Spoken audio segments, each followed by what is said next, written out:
మరిన్ని interesting movie updates ని ఇప్పుడు బ్రీఫ్ గా చూద్దాం. Super star Mahesh Babu movie సర్కారు వారి పాట వరల్డ్ వైడ్ గా రిలీజ్ అయింది. థియేటర్స్ లో సందడి చేస్తోంది. ప్రీమియర్ షోకు 6,50,00,000 వసూళ్లు వచ్చాయట.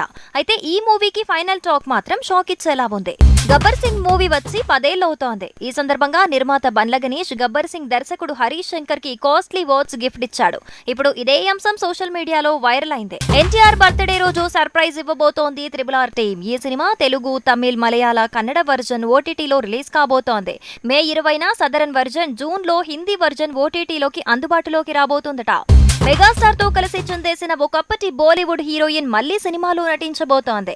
క్యాన్సర్ ని జయించిన తను ఇంతకాలం లైమ్ లైట్ కి దూరమైంది. ఇప్పుడు ఓటీటీలో కొత్త వెబ్ సిరీస్ తో రీ ఎంట్రీ ఇవ్వనుందట సోనాలి బింద్రే. బాలీవుడ్ తనని భరించలేదన్న మహేష్ బాబు మాట బీటౌన్ లో పెద్ద చర్చకే కారణమైంది. హిందీ ఫిల్మ్ మేకర్ ముఖేష్ భట్ ఒక్కో వ్యక్తికి ఒక్కో పారితోషికం ఉంటుంది, ఏది ఫిక్స్ కాదు, కాబట్టి మహేష్ మాటలు తప్పు కాదు, అలా అని బాలీవుడ్ గ్రాఫ్ పడిపోవటం తప్పు కాదన్నాడు. సలార్ పెండింగ్ షూటింగ్ జూన్ లో మొదలు కాబోతోంది. ఈలోపు ప్రాజెక్ట్ కే సంబంధించి 2 షెడ్యూల్స్ పూర్తి చేయబోతున్నాడు ప్రభాస్. అలా చూస్తే జూన్ 25కి సలార్ కొత్త షెడ్యూల్ మొదలవచ్చట.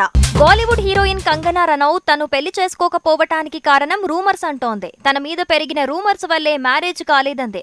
ధాకడ్ మూవీ ప్రమోషన్ లో భాగంగా సరదాగా తను ఇచ్చిన ఇంటర్వ్యూ ఇప్పుడు సోషల్ మీడియాలో వైరల్ అయింది. Tollywood top heroine Pooja Hegde cons లో సందడి చేయనుంది. ఈ నెల 17 నుంచి 28 వరకు కాన్స్ ఫిలిం ఫెస్టివల్ జరగనుంది. ఈ వేడుకకి అదనపు భారత ప్రతినిధి హోదాలో పూజా హెగ్డే హాజరు కానుంది. రివెంజ్ డ్రామాతో ప్రేక్షకుల ముందుకు రాబోతున్న మూవీ రుద్రవీణ. శ్రీరామ్, ఎల్సా, శుభశ్రీ హీరోయిన్లుగా మధుసూదన్ దర్శకత్వంలో తెరకెక్కిన రుద్రవీణ రిలీజ్ కి రెడీ అయ్యింది. ఇక ఫిలిం టీం ఫస్ట్ లుక్ ని లాంచ్ చేసింది.